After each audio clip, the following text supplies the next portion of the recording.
ये लो राहुल, तुम्हारी सैलरी। जी। अरे रुको तो सही, पहले कुछ हिसाब तो कर ले। विजय, जरा डायरी लेकर आना। हाँ दीदी। जरा डायरी में देखकर बताना इसका कितना हिसाब बनता है। ठीक है। 8,000 के हिसाब से। साहब जी 8 नहीं 10,000। कितना कितना कहा तूने? 10,000 रुपए? अरे तेरा दिमाग खराब हो गया है क्या? डायरी में जो लिखा है वो झूठ है और तू सच बोल रहा है। देख, पहले ही हिसाब हो गया था कि मैं तुझे महीने का सिर्फ 8,000 रुपए दूंगी, तो ये सब बात क्यों कर रहा है तू? नहीं नहीं मेम साहब, अगर लिखा हुआ है तो सही होगा। हाँ तो 8,000 के हिसाब से दीदी 2 महीने के 16,000 बनते हैं। ठीक है, आगे बता। बाकी दीदी 1 महीने में 4 संडे होते हैं, तो 2 महीने के 8 संडे के पैसे कटेंगे। पर साहब जी आपने बताया नहीं कि आप लोग संडे के भी पैसे काटेंगे।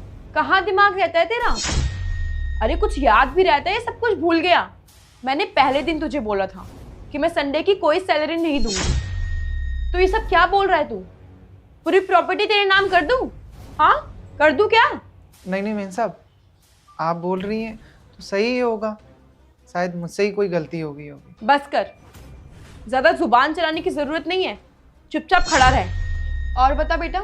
बाकी पिछले महीने हम अपने रिश्तेदारों के यहाँ गए थे, तो उस दिन भी हमने खाना नहीं खाया था, तो उसके पैसे भी काटना।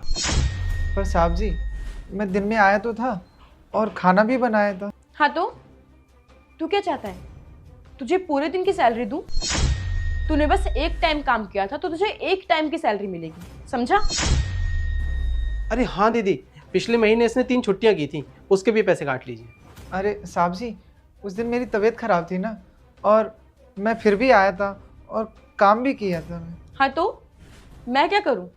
तबीयत खराब थी तो अपने घर रहता ना, क्यों आया काम करने? उसकी मैं कोई सैलरी नहीं दूंगी। और हाँ दीदी, इस महीने के शुरू में इसने कुछ एडवांस लिया था, तो उसके भी पैसे काटना। नहीं नहीं साहब जी आपसे कोई गलती हुई है, मैंने कोई एडवांस नहीं लिया है। मेन साहब मैं तो बस पगार का इंतज़ार कर रहा था और आपने कहा था आज देंगे, मैंने कोई एडवांस नहीं लिया है। साहब जी आप एक बार दोबारा डायरी में चेक कीजिए ना, हो सकता है आपसे कोई गलती हो गई होगी। अच्छा, मतलब डायरी में जो लिखा है वो सब झूठ है और तू सच बोल रहा है। मतलब हम तेरी बात मान लें, तू जो बोल रहा है वो सब सच है और हम दोनों जो बोल रहे हैं वो सब झूठ है ना? तो दीदी इसके सारी छुट्टी एडवांस मिला के सारा काट कूट के 1,000 रुपये बचता है, वो आप इसे दे दीजिए।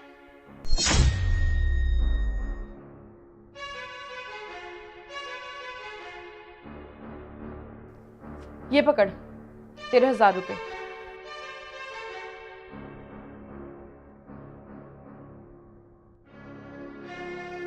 ठीक है मैम साहब, मैं चलता हूँ। रुको। जी मैम साहब। राहुल, क्या है ये सब? हम इतनी देर से तुझे बेवकूफ बनाए जा रहे हैं और तू बेवकूफ बनता जा रहा है। हम कब से झूठ बोले जा रहे हैं और तू सुनता जा रहा है।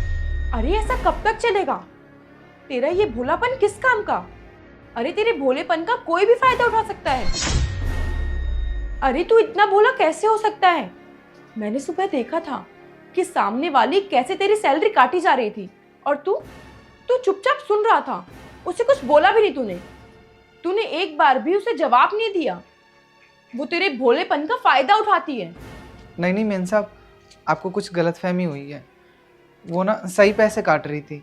मैं तो कुछ दिन आया भी नहीं और काम पे भी नहीं गया था, और उन्होंने तो सब कुछ लिख रखा था ना डायरी में, और जो डायरी में लिखा होता है वो तो सब सही होता है ना, तो जो उन्होंने पैसे काटे सब सही था।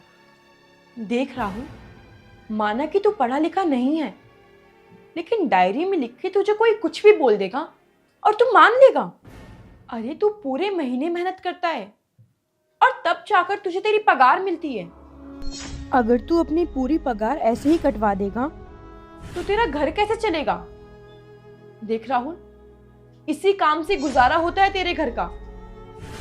तू बहुत भोला है और ये दुनिया बहुत मतलबी है।